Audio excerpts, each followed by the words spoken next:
Do you think Biden will stay in the race?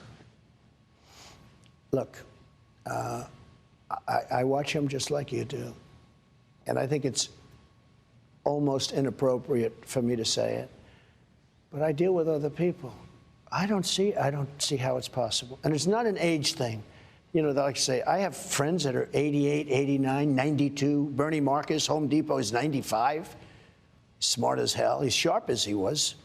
I mean, he's, you know, mentally, Bernie Marcus, Home Depot, founder of Home Depot, one of the founders. I mean, I had a meeting with him a few months ago. He was 100%.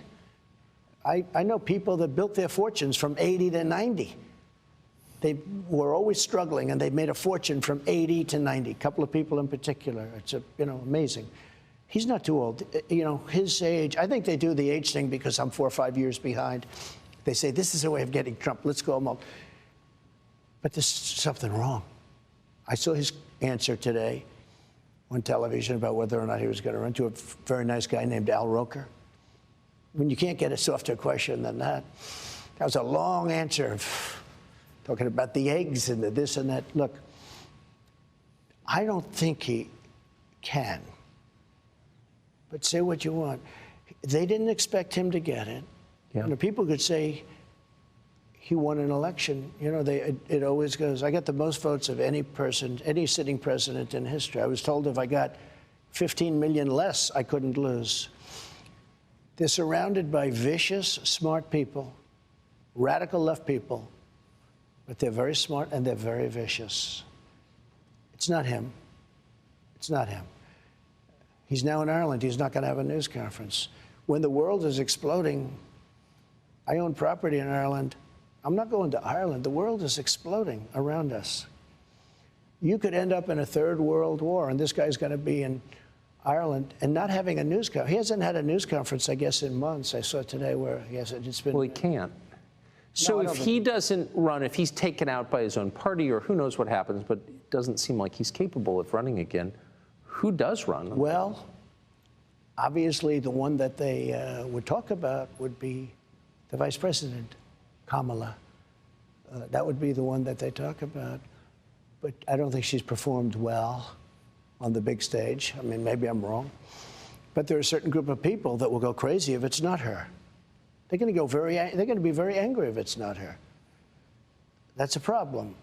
You have a very ambitious guy in California, but he's done a terrible job with the state. I used to get along great with him, you know, when I was president. I got along really good, Gavin. Well, you got along with Gavin Newsom? I did. I really did. He was always very nice to me. He said the greatest things. He would say things like he's doing a great job. Oh, he was very nice. About you? About me. That's why I could never hit him, because he was so nice to me. It's just laying in wait, right? But I could, you know, he was very nice to me. And relatively speaking, some of them weren't. We did a good job for the governors. But they talk about him. They talk about some others.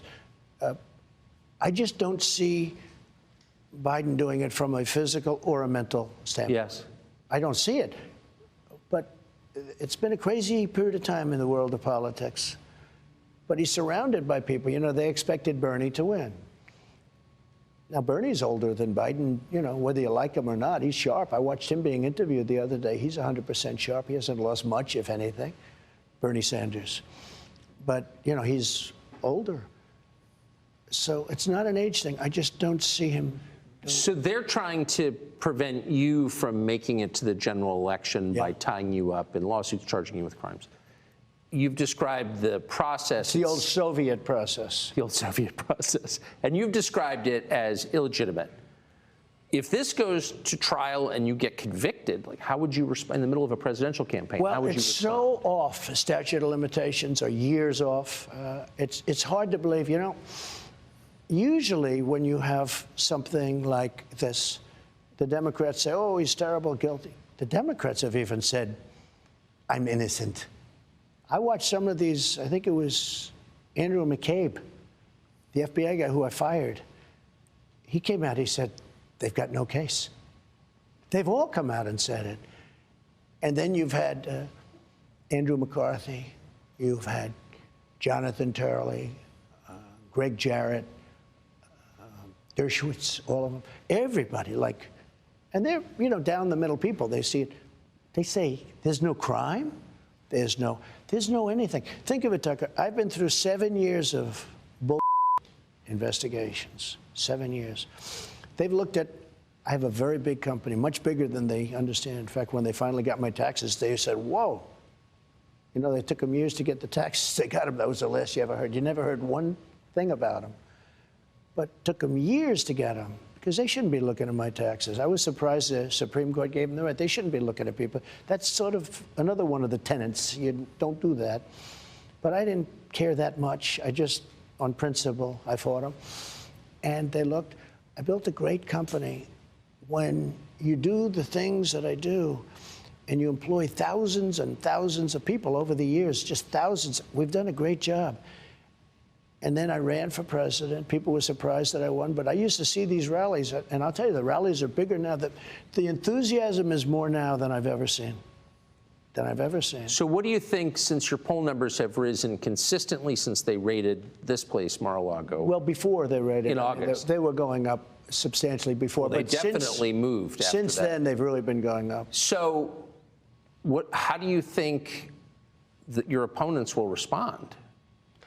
I don't know how well. We have two opponents. We have a primary opponent. We have a general election opponent. I mean the Democratic Party using the legal system. Well, what they're doing is they're finding, and think of this, they say 11 million pages, but whatever it is, through all of these Democrats' investigations. I had the Mueller hoax. I had impeachment hoax #1, impeachment hoax #2. Ukraine, Russia. You knew the Russia. I got that whole term from you, Russia. You'd be screaming it and say, this guy's a comedian. But you remember that whole period of time. Quite well. It turned out to be a total fake. But think of this. I tell this story very seldom, but because it's a sad story. So the Russia hoax was made up by crooked Hillary Clinton, Adam Schiff, the DNC, the Democrat Party. The dossier is a total fake thing. We're suing them now, as you know, on that. We're suing them a lot because, unfortunately, Bill Barr didn't have the courage to do what he should have done. He was so afraid of being impeached. So I have to do it civilly. I have to sue people. The Justice Department should have done, because these are criminals. But think of this. So you have all of these millions and millions of pages, and they get you on a non-disclosure agreement? I mean, big numbers, billions and billions of dollars, right? And they get you on a perfect non-disclosure agreement, or they get you on nothing. A friend of mine who's a big business guy said, you have to be the most honest guy in the world, because with all of those numbers that you have and those big numbers, they don't have anything. And you have to see, take a look at the people I just mentioned. Read what they said. There was no crime. In fact, a lot of people saying he indicted somebody. There's no crime. That's illegal to do, what he did. So I don't see it going. I mean, we'll have to see. So, but just to bottom line it, the purpose of this is to keep you out of the presidential race. If I weren't running, or if I had bad poll numbers, let's say. Right. And again, remember, the Democrats are the party of disinformation. If they want you to run,